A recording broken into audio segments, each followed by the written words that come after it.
Hello, everyone. My name is Elizabeth Gessel, and I'm the Director of Public Programs at Museum of the African Diaspora in San Francisco. MOAD is a contemporary art museum, and our exhibitions and programming inspire learning through the global lens of the African diaspora. I want to take a moment to acknowledge the challenging circumstances we are all in, and I hope everyone in the audience today is safe and healthy. Though I know I'm feeling a little better this weekend, and I hope you all are too.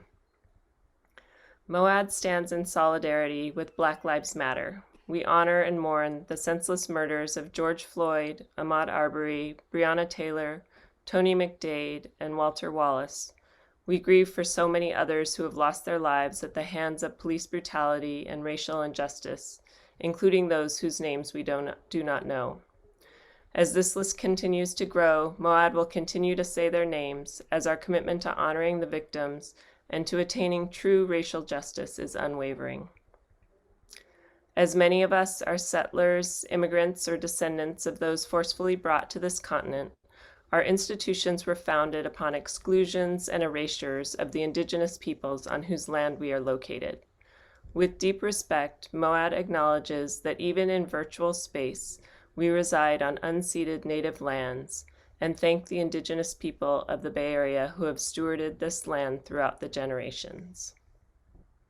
I welcome you to MOAD Online and to the program series African Diaspora Film Club, occurring monthly with Cornelius Moore, who is the co-director of California Newsreel, the 52-year-old social issue nonprofit film distribution and production company. He is also an independent film curator specializing in works from and about the Black world. Modeled after a book club, we expect that you will have already viewed the film when you join us for the discussion today. If you haven't already seen the film, please stick around. We can't guarantee that we won't have any spoilers, though. I also want to thank Art Bridges for their generous support of MOAD's virtual programming, and for everyone here today who has joined us, with special appreciation to those who have donated to the museum during this pandemic. We would not be able to produce this programming without your support. Today we'll be discussing the film W.E.B. DuBois, a biography in 4 voices, and we are thrilled to have joining us for the discussion the director and producer, Louis Massiah. Louis Massiah is an independent filmmaker who explores historical and political subjects. In addition to today's film, he is the producer-director of the Bombing of Osage Avenue on the Philadelphia police bombing of the MOVE organization. He also produced and directed, among other things, Power and A Nation of Law for the landmark Eyes on the Prize 2 series. He is a member of the Academy of Motion Picture Arts and Sciences. His body of work have helped him earn a MacArthur Foundation Genius Fellowship. Massiah is the founder of the Scribe Video Center in Philadelphia, a media arts organization that provides training and equipment access to emerging filmmakers and community organizations.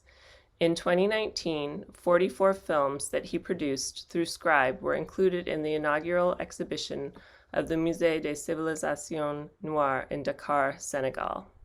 Please join me in welcoming Cornelius and Louis to discuss the film today. And I want to remind everybody that you can participate by making comments in the chat and by submitting Q&A or questions through the Q&A box. And please take a moment to type in the chat where you're joining us from, because we love finding the diaspora in our audience. Thanks so much, and welcome Cornelius and Louis. Great. Thanks so much, Elizabeth. Yeah, thank you, Elizabeth.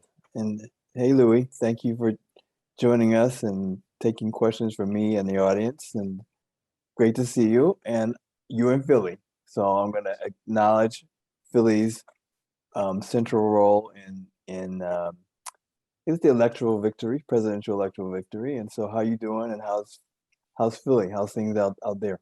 Well, we definitely take things seriously in Philadelphia, as most of this country does, all of this country does. And yeah, I mean, there's a feeling that organizing and struggle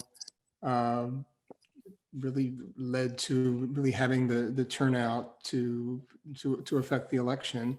But certainly, you know, we're the organizing that's going on. I guess I'm most knocked out really by the organizing that went on in Georgia, which is that's highly significant to me, and really something that I think we all can learn from.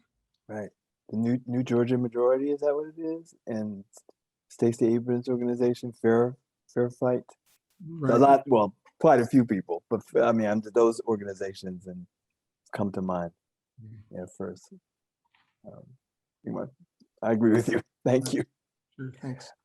Well, thank you for making this great film, which is, now continuing to have a lot of impact. And I'm realizing it's 25 years old, and you just made it right. You're right out of high school. You're right, and I should say off the bat that just to make sure that nothing is hidden, but Cornelius, your support at California Newsreel, actually, you helped give the finishing funds that allowed us to kind of finish the gosh darn thing and get it out into the world. So it's very much appreciated, and really you helped the film to be birthed. So. Oh, my pleasure to do it. Thank you for mentioning that. I guess one of the famous quotes from DuBois is that saying that the problem of the 20th century is the problem of the color line, and the relation of the darker to the lighter races of men in Asia and Africa, in America and the islands of the sea. So I was just thinking about what, we're curious about what you're thinking about Du Bois's, the continuing relevance of those statements, and also of Du Bois's ideas now.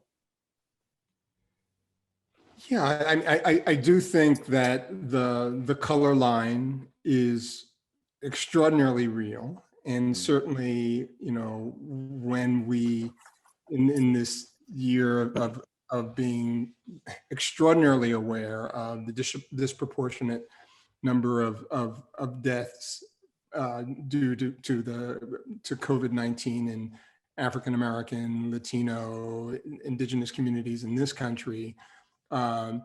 Economic situations, the way the criminal justice system impacts communities of color, and also state violence.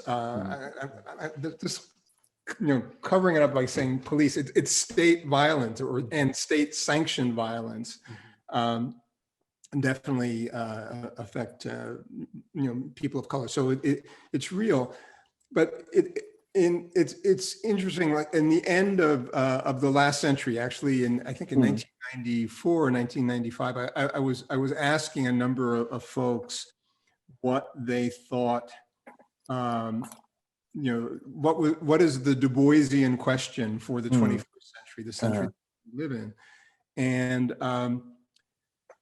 I asked two people, Toni Cade Bambara, who was a writer and collaborator on the Du Bois film with me, and another wonderful writer, what their thoughts were, and I think it is to how with our state systems and our political economies, how do we remain human, and and what is being a human, what is, and so humanistic belief and expression and development, how do we maintain that with all that's going on? So which is the color line question in other terms, but yeah, I do think it's extraordinarily relevant. So when did you first find out about Du Bois? Now, partly asking that question because I was thinking of my own schooling, and I don't think I knew about him during Negro History Week when I was in school. That's what we had then. It was only, I think, maybe in the college or like later years of high school, and I probably found out about on my own, not through the regular courses. So what did you find out about him, and what was the impact when you did? Well, it's Du Bois is my kind of relationship with Du Bois is it feels like a relationship like you have with somebody that you met or that you know. Maybe you first see them at a distance, or maybe you first hear their name, and then maybe you have an interaction through reading. So I guess the first time I'm conscious of hearing Du Bois's name, I was an adolescent. I don't think I could have been more than 11 or 12. It was something I heard on the radio. No. Philadelphia still has this all news radio, and radio in some ways is less, is a more propagandized a medium for like government propaganda than I think television is in some ways, in that through public service announcements, huge amount of information, and there's a radio station KYW, which KYW, yeah, I was going to say that. That's the one I remember too. And they had this public service announcement saying, beware, and it was I guess it was underwritten by the FBI. It was saying, beware the Du Bois Club, not to be confused with the Boys Club. This is a communist-backed, or subversive organization meant to trap young, and it's just like I remember that, and I only heard it once, but it definitely stuck in my mind that, and I that may have sparked a conversation with my parents. I actually had a neighbor who lived like 2 doors away, who was a minister, very important minister in Philadelphia, a guy named Dr. William Gray, who was the pastor of an important church in North Philadelphia, Bright Hope Baptist Church. Now, I didn't find this out until later why, but when Du Bois was indicted, there were fundraisers all around the country in the early 50s, before I was born. I was born in the 50s, but this was before I was born. There were fundraisers all around the country in support of Du Bois. And Dr. Gray, there was a very prominent attorney named Austin Norris, and I think anyway, a guy named Reverend Marshall Shepard, had signed a petition in support of Dr. Du Bois. And the FBI came knocking on doors and knocked on our door, and my mother answered. And the FBI agent asked, do you know Dr. Gray? And she said, yes. And he said, is he pink? And my mother was from Haiti. And so fortunately she had a very heavy accent, and she feigned completely ignorant. Pink? What do you mean, is he pink? No, he's a brown skinned man, But the FBI agent was trying to figure out, was he some kind of, because he's supporting Dr. Du Bois. And so I remember having that conversation with my mother later on, about Du Bois. And then, The Souls of Black Folk, I think, was the first text of Du Bois that I read. And that, I guess that would have been in junior high or high school. So, but Du Bois actually I'm in North Philadelphia now, and I'm actually, Du Bois was actually, he was here. I mean, his longtime friend was, the Alexanders and Virginia Alexander, who was a physician. So he roamed these streets. He was a presence. So Du Bois, texts, neighborhood stories, parents, and then the film, of course, was an immersion in Du Bois. But yeah. That's a fascinating story. Thank you, Louis, for that. Sure. Long story. No, fascinating. And was that the same William Gray who was the that was the father of the Congress? Okay. So jumped a little forward. When did you decide to make a film on Du Bois?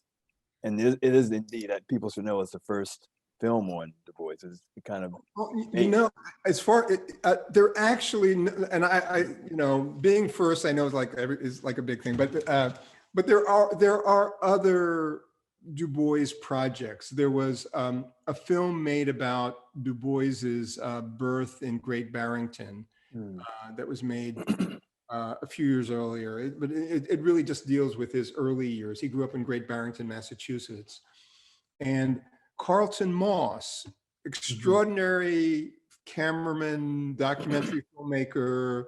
I think worked with Frank Capra. He made a film called The Negro Soldier during World War II. He had begun a film on Du Bois, which he never finished, which is actually the camera originals are at UCLA Archive.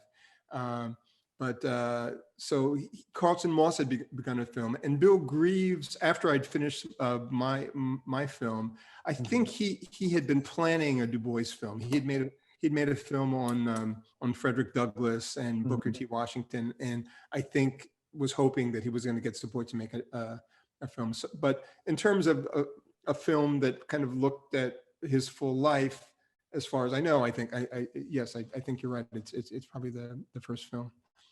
But in terms of the kind of inspiration, you know, I'm going to be completely honest. The first absolute suggestion of the film, although I don't know if she's going to take credit for it, came from a woman named Fasaha Trailer, who longtime kind of activist, you know, then was working in philanthropic, you know, for a foundation. I was working at the public TV station in Philadelphia, and at one point, I think may have mentioned, had said something about Du Bois, and nothing, you know, but it didn't really stick. And then I worked on the Eyes on the Prize series, which was a series, you know, created and executive produced and guided and, you know, really led by Henry Hampton in Boston, which had really looked at the civil rights and the Black freedom movement. So really, you know, beginning in, I guess, with Emmett Till and the first part of the series, and then the second part of the series, which is what I worked on, looked at the Black freedom movement in the North, really from 65 really to the election of Harold Washington in Chicago. And so it became more and more clear to me that, you know, the documentary history, you know, film documentary history, what you traffic in at California Newsreel, is really, really important way of saving, preserving, and really giving us a foundation to work from. But when we know, when we are connected, it really allows us to move forward.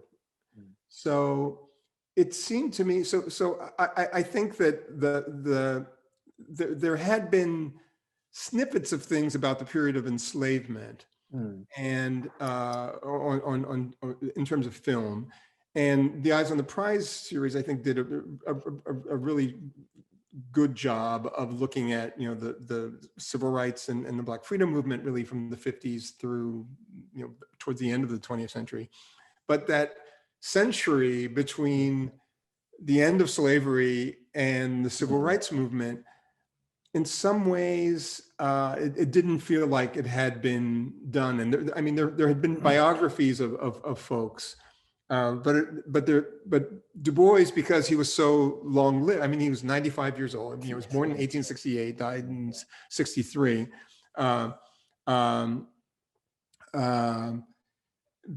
In some ways, it became like this very natural lens to look at beyond the Black freedom struggle, really looking at anti-colonial struggles, really humanistic, you know, how do we organize ourselves in this country, on this planet, to be fully realized, self-determining, healthy, loving human beings. And so Du Bois really kind of allowed a way to do that.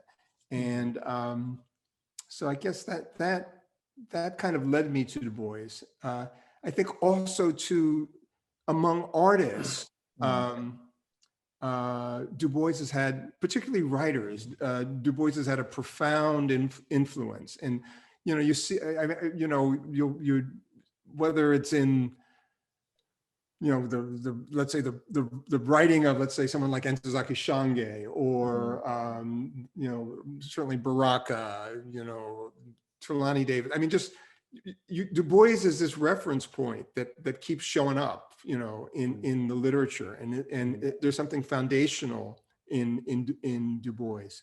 So yeah, that kind of pulled me in. Yeah. Well, you also, so one of the extraordinary aspects of the film is that you let us know that how Du Bois is an intellectual, he's a historian, he's also does literary work, his poems, things I didn't know about him. But you also, you know, present the film in a very unique form by having 4 different writers write the narration, read the narration of different periods in Du Bois's life. And I think that's quite a challenge to do that. I mean, Du Bois had, you know, a long life, as you pointed out. But when did you decide to do it that way? And I'm glad you did. And each segment has different character to it. But I also thought that it would be very challenging, let's say, to work with, you know, to do it that way with all these different writers. And talk about that whole process for us. Okay. And why did you, and actually follow up, why did you choose why those writers for those periods? Sure. Okay. All right. And if my answer is too long, stop me. Okay. But So just so people remember, it was Wesley Brown and so it's Wesley Brown, Thulani Davis, Toni Cade Bambara, who was the kind of supervising writer, and Amiri Baraka. Okay. The 4 writers that worked with me on it. So yeah. Starting backwards, and you have to remind me of the earlier parts of the question, but you know, the reason for those 4 writers really, as I said, I mean, if you look at the text of those writers, you will find that they have addressed Du Bois somewhere in their writing in some way. So Wesley Brown wrote a play about, you know, Booker T. Washington and W.E.B. Du Bois, which is like in you know, the earlier part, and so and looks at that early, you know, late 19th, early 20th century interaction between Du Bois and Booker T. Washington. So someone who had thought about that. Okay. Thulani Davis had actually is a journalist. I mean, she's a scholar, but, you know, at that time had been a, you know, long-time writer for the Village Voice, and you know, well, done many things, opera libretti, and but in her writing, she had done a lot of writing about the First World War and African Americans in the First World War, and also the Harlem Renaissance period. And so that second period is really where Du Bois, number one, the First World War is going on, and Black troops are fighting in the First World War, and Du Bois's position as to you know, supporting and enlisting in that war effort, and also Du Bois as a journalist, as the editor of the Crisis magazine, which was the major platform, I would say, that made Du Bois as much a popular figure as he was. Then Toni Cade Bambara is someone who has always been, I think, to me, in her writing and just in the way that, you know, she led her life, as somebody who's always like looking for visions of how do we organize ourselves as Black communities, as communities of color. How do we organize? How do women organize? And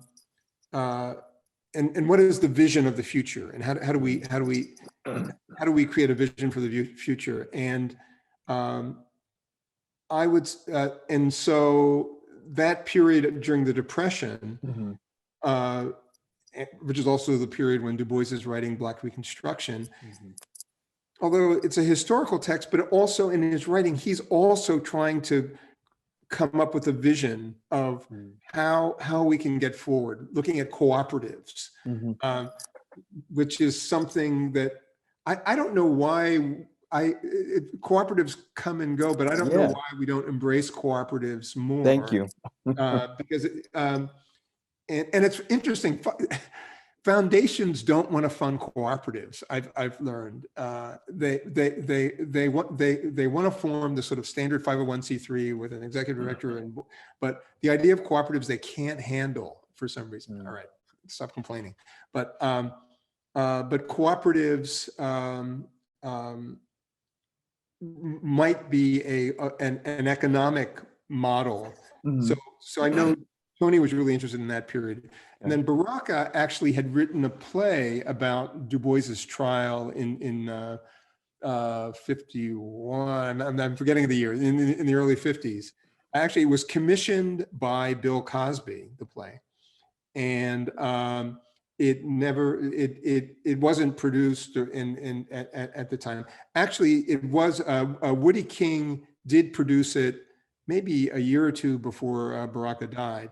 But also Baraka, in many ways, there were huge similarities to me in terms of his position as this cultural figure, becoming an enemy of the state, and feeling the full weight of the state on him. And so there definitely seemed to be there were similarities, I felt. And identified as a communist, later in his life. Yeah. Right. So I asked Baraka to work on the last part of the film. So I didn't want to interrupt you. Go ahead. I just wanted to ask. No, but what I wanted to say is that there were the idea of a couple of thoughts in terms of the inspiration of working with writers. One, there was an extraordinary film journal that in its day, I don't know if I understood how wonderful it was, but it really did have an impact on me. It was called Black Film Review. And David, I forget the first guy who did it, but then Jackie Jones later did it. But Clyde Taylor had written an essay in Black Film Review. And this was around the time when, in terms of narrative, there were a lot of new films, Black films that were being made, independent films. This was kind of the, maybe, around before She's Gotta Have It, or around that time. I can't, I'm guessing it's in the 80s, yeah. And Clyde wrote an article, sort of, it was a little bit unfriendly, in that basically he was saying that for a lot of narrative films, he felt that for fiction, scripted films, that the narratives weren't fully developed. That in Black independent film, that in some ways the narratives weren't as inventive and as useful and as creative as what was happening in literature, and saying that in terms of African American literature, you have a century plus of really wonderful writing that's happening, but because cinema is so new, and Black involvement in cinema was yes, you have Michaud and you have other folks, but in terms of many people making films, it was a relatively new form that Black filmmakers should try to find ways to collaborate more with writers. Now, I'm a documentary filmmaker, but I was also thinking, in terms of narrative construction, there's a lot to be learned from literature and people that are struggling through narrative, a lot. And so that was that definitely was. I know it had some impact on my thinking. And then at the very beginning of the process, learning from the Henry Hampton model, I realized that, as I said, I was not a Du Boisian scholar, but I realized that I needed to read and know as much about Du Bois as possible. At that time, Mancha Diawara was in Philadelphia at the Center for the Study of Black Literature and Culture at Penn. And he kind of said, Louis, you need to form a reading group. And which was similar from the Black Side model of kind of having school before you began. And so the reading group included the researchers and some of the folks that were going to work on the production in Philadelphia. Toni was part of it, and we tried to read through Black Reconstruction but that really became a model of saying, okay, let's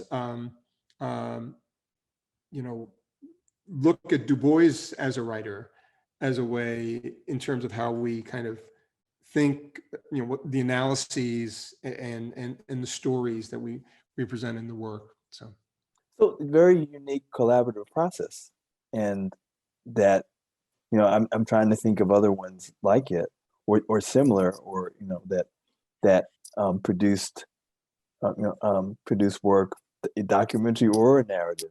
But you mentioned that Toni Cade Bambara was the supervising writer. Mm-hmm. So does that mean that because I was just really curious about how you corral all these people together to do something. Is that the role that she took? Was like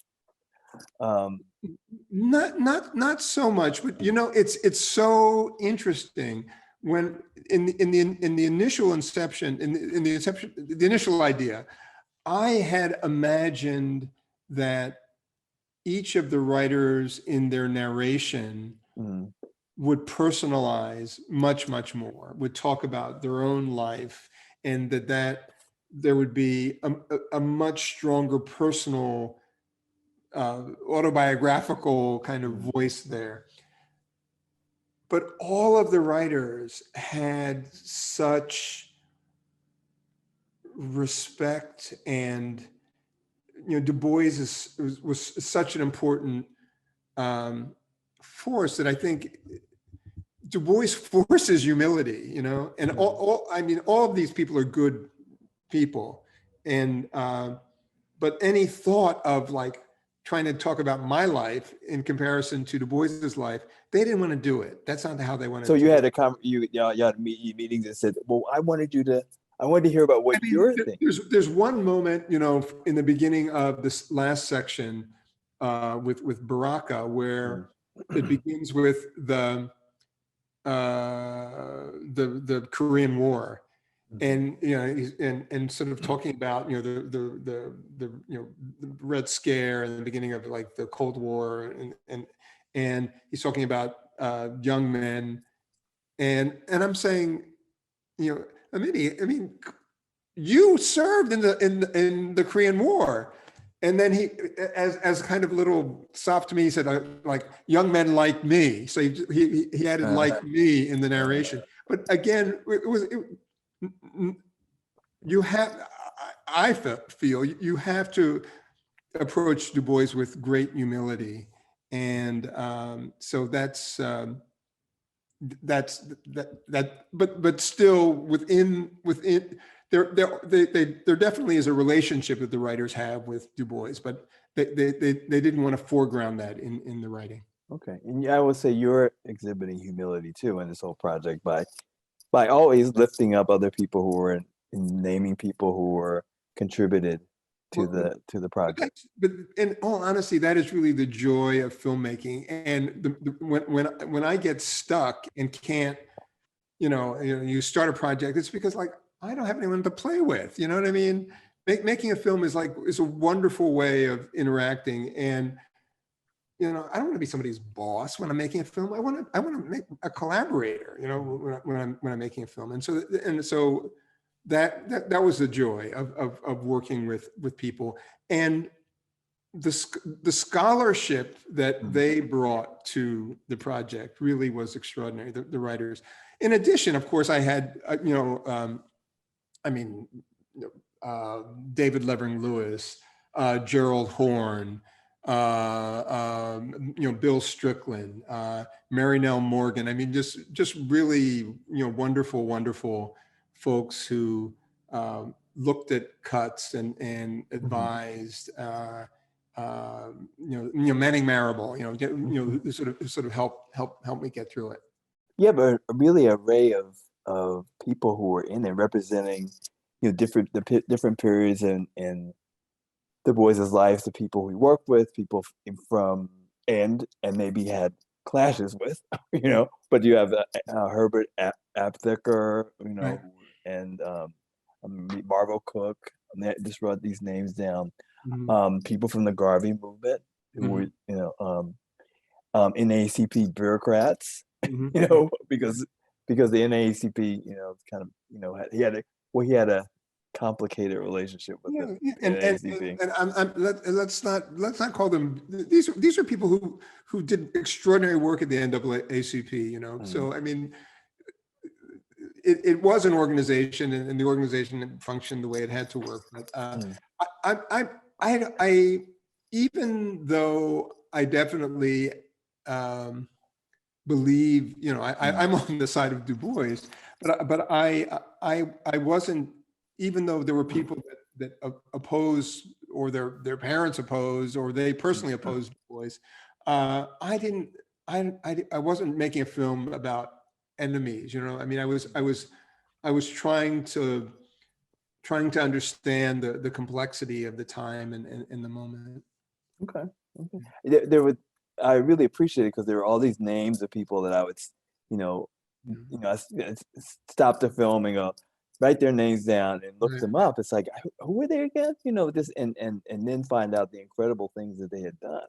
Right. I mean, they're just, I felt so privileged in making this film, to meet the people I met, to spend time in pre-interviews with them, to spend time in interviews with them.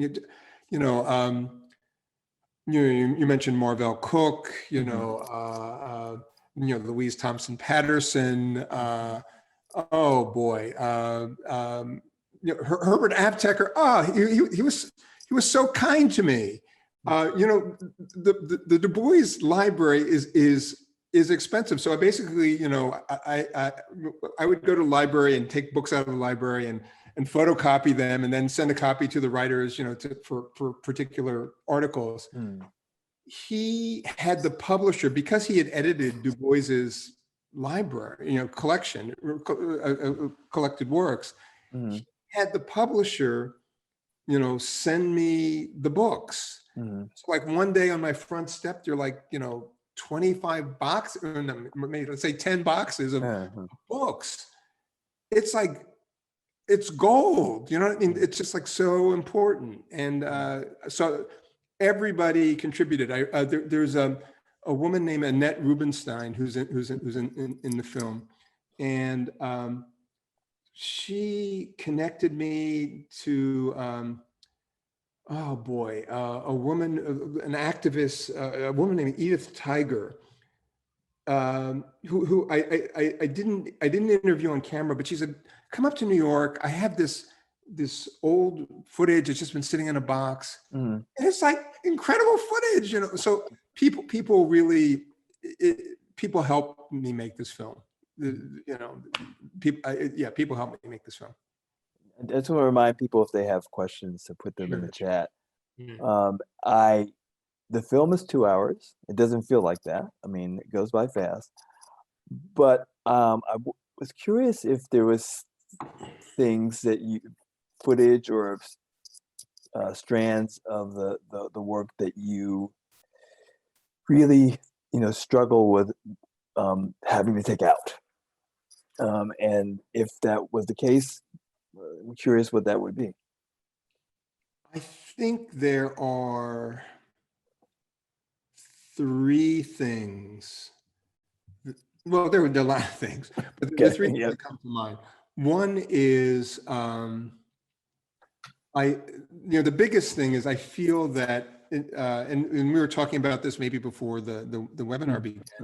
One thing was I don't think I did such a great job of looking at Du Bois as a literary, as a writer, as a novelist, or as a playwright. I really wrote pageants, and because I do, I do think, and I think part of it is that at that time I was not, although I knew novelists, but I wasn't as immersed in novels and didn't really understand what extraordinary power that novels had. And the fact that Du Bois wrote, this trilogy, the Mansard trilogy, and and other fiction works, that's significant. Because Du Bois didn't do things mindlessly. I mean, there was intention. And I feel that I didn't, I would have liked to have figured out a way to look at that. I kind of feel that Robeson is not as, and it probably could be easily remedied, but I kind of feel that Robeson as an artist is not well presented in the film. He's presented as a political figure, but Robeson's extraordinary power as an artist is not well presented. Well, when was their connection? I mean, from I'm thinking that from the film, it's really from the 30s until Du Bois's death. That's when Robeson had connection with Du Bois. Is that Yeah, correct? as far as I know, I think that's pretty accurate. But certainly, the work with Robeson is around the Council on African Affairs, and certainly they're pushed together. But I kind of I kind of feel that I could have done something in the Harlem Renaissance section with Robeson that I didn't do. And I also think with the Rosenbergs and Mirapol, I could have done more at the end. Yeah, one of the questions that came in is from Suki in Philadelphia about the sort of the anti-communist stigma around Du Bois, and I think it was curious is that there's still any of that around his legacy. I think there still is, but I think I don't know. So one of the interviewees that I spoke with, and I don't remember who, had said up until the Second World War, if you were to ask who were the three most famous African Americans, they would have said Robeson, Joe Louis, and Du Bois is probably going to be up there too, and certainly by the time we get even into the 60s, the Red Scare really worked. The erasure of history really worked. Another thing I remember hearing from on the radio on KYW in Philadelphia, and I wish somebody who heard this can verify this, but when Robeson died, they have these newscasters that just read the copy continually for like all news radio, and the reader, the commentator, kind of dropped the persona and said, when he was in high school or whatever, he worked at a library, I think in Virginia, Mm. and he was told by the librarian that to break all of the Robeson records that were in the library, that they were to be destroyed. And he said he's carried that shame with him until today. It was just like this, you're hearing this mechanical, reporter, and suddenly he drops the persona to tell this story. So if they're destroying record, you know what I mean? If they're literally burning books and destroying, the erasure of these figures that had any kind of connection to Marxism, Mhm. socialism, to communism, we lost a lot, in terms of kind of understanding. I mean, that's a part of the community. That's part of that was a strategy. Mhm. So yeah, I think there's still, I think now, well, certainly now, I mean, in presenting Du Bois, Du Bois certainly is in curricula and is speaks widely. I think, but it's certainly talking about his, very late, joining of the Communist Party, but certainly his embrace of Marxism, even, earlier, is not something that's put in the forefront. So yeah, there still is. That's Yeah. the anti-communist stigma. Stigma. I guess the final question I have is about the reception for the film. I know that didn't premiere at Toronto Film Festival, and so it's shown in Canada and internationally. And I'm curious about, and one of the questions here from Afua is Ghana and has it shown there, and also about the reverence for Du Bois in Ghana. And, I have some maybe not so breaking news, but I have a press release from the Du Bois Foundation and the government of actually in Ghana. There's been an effort, and I'd say one of the leaders of this effort has been Gayatri Spivak, who's in Colombia. And other folks. I mean, Anthony Appia, but Gayatri has been really pushing it and to preserve the Du Bois house and the library. When Du Bois moved to Ghana at the invitation of Nkrumah, he brought his personal library with him, and to preserve that. And they're also like original manuscripts that are there. wow.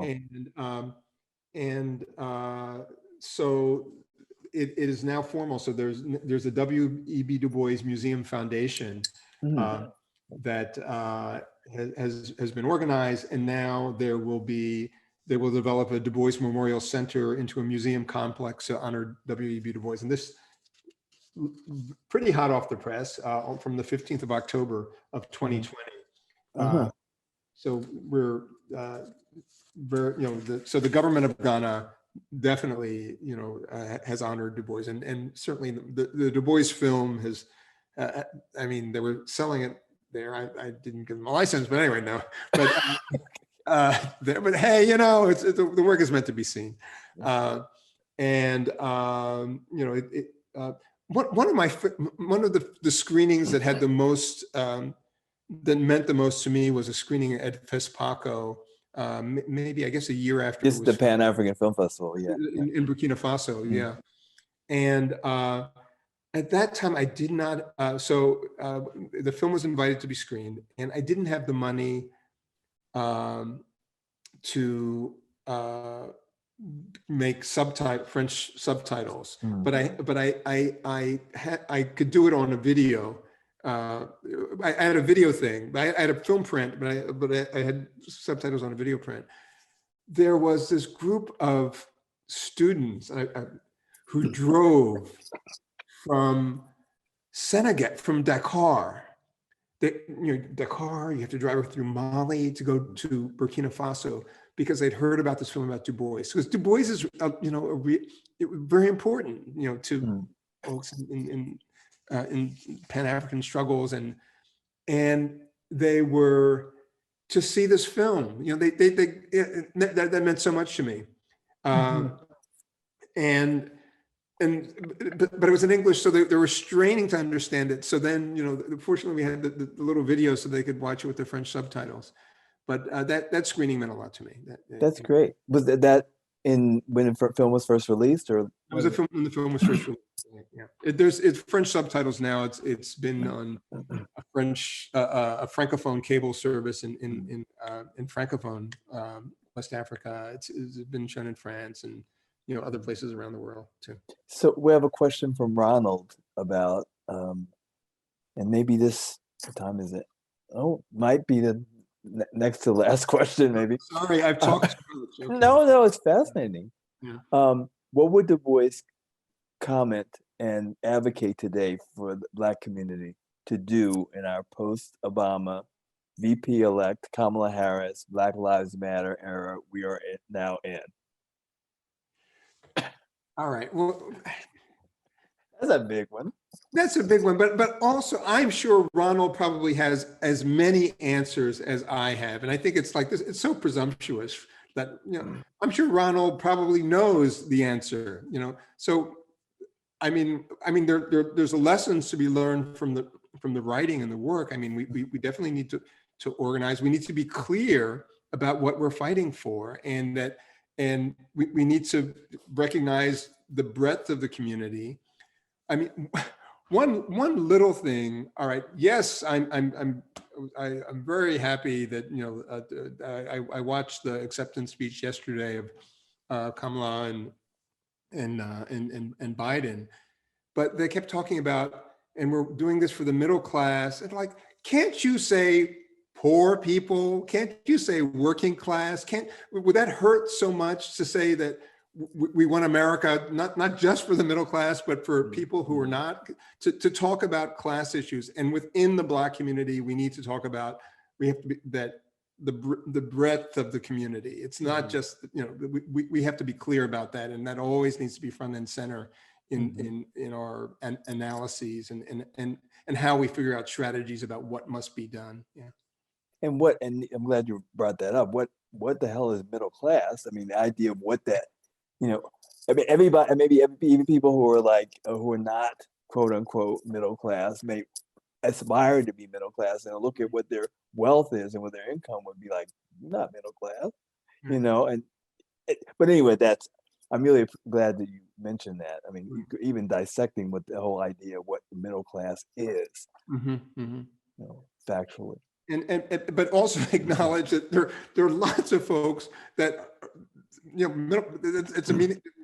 Yeah, you're not talking about the community if you're just talking about some notion of middle class. Well, Leela has a question, sort of follow up about what would Du Bois. Ronald's question is about what would Du Bois advocate, but Leela's question is what would he think about the condition of Black people today? Again, I mean, I'm not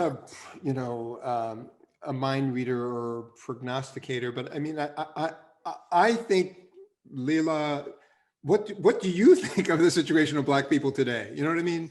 We can figure that out. I mean, yes, we can be informed by Du Bois, and I wish this were a format where we could engage and learn from each other. But I mean, I certainly think that, I mean, one of the things that I think that we have learned post Du Bois is although I think if I had spent more time in the fiction, it's there in the fiction, is really the trauma and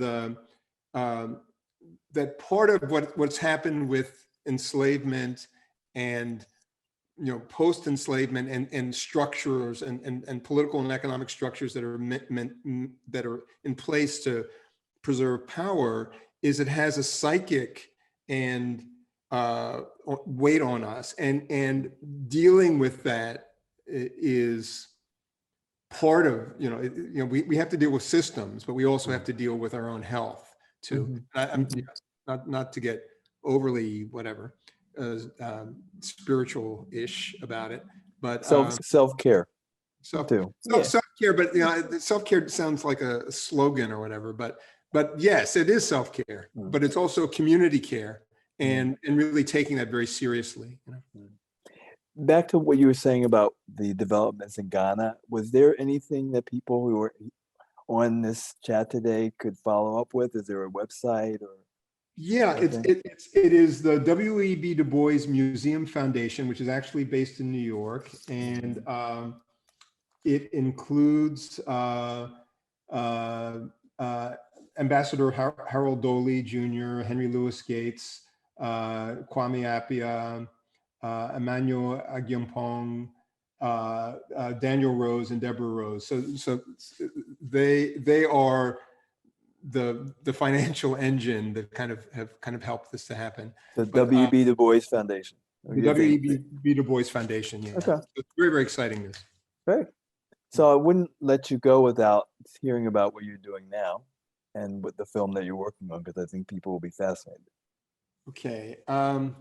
Sure. So I am finishing, I think. I just agreed for a screening at Spelman in March, so I better be finished, or pretty close to fine cut screening in March. A film about Toni Cade Bambara, the writer who I mentioned earlier, and it's really a film that looks at how we use culture as a way of organizing communities, and really looking at cultural work as being a strategy for humanistic, self-determining communities to go forward. So for those people who would like to offer their support, how do they do that?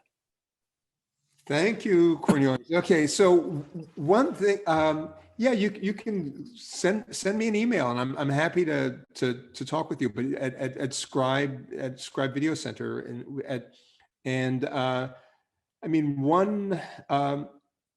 Give us the email. So email is inquiry, INQUIRY,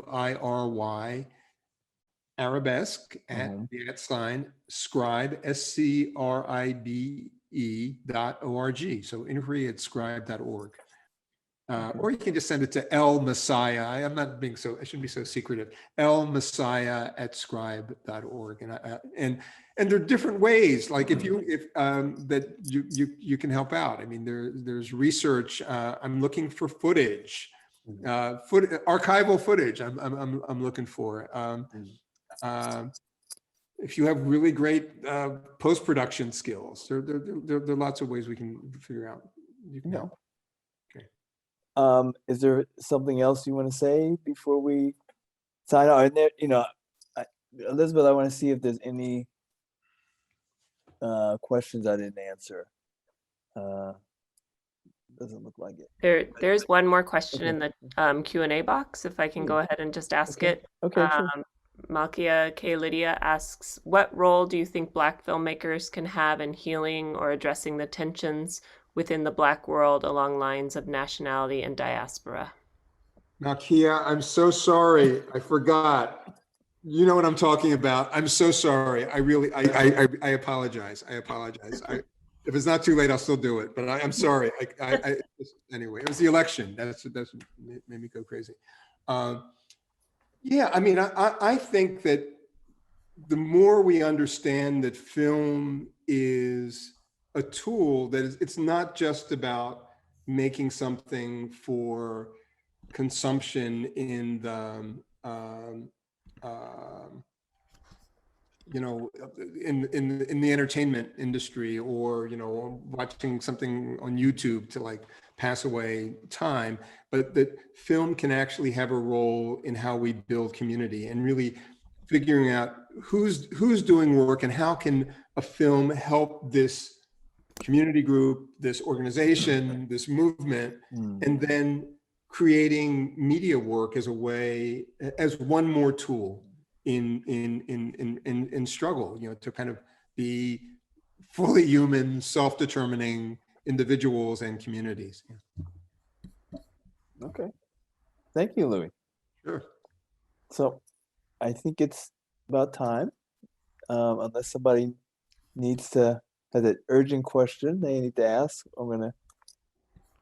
They don't seem to have that, but so thank you, Louis, for being a part of this, and thank you again for the film. So Cornelius, And thank you for. oh, my pleasure. Yes, and good luck with the film on Toni Cade Bambara. Right, thanks a lot. Great. Okay. Thank Thanks. you. Take it away, Elizabeth. Okay. Thank you, Cornelius, and thank you, Louis, so much for this discussion of your fantastic film. I know everyone just wants to know more and more, but we do have to end at some point. So we will close, and I do want to let everyone know about next month's film selection. We'll be meeting again on Sunday, December 13th. Also at 5 p.m. Pacific time, and discussing the film Ralph Ellison, An American Journey. We will be joined by the filmmaker Avon Kirkland, and you can register for that program on our website. I also want to thank again Art Bridges for supporting this program, and for everyone out there who has supported MOAD. If you do have $1 here or there and you want to support MOAD, we will always accept your donation. And I'm going to share my screen and show you a way that is easy for you to support us. That you can text the number 56512 and type the word MOAD SF and follow the link to make a donation. We would also love to get feedback from you about this program this evening. So if you could fill out our survey that should pop up on your computer screen when you close this window, but you can also take a picture of the QR code, and we can also put the information in the chat. But thank you both so much for this evening. I really appreciate it, and look forward to seeing more work from you. Great. Great. Thanks so Thank much. you. Night. Night. Good night.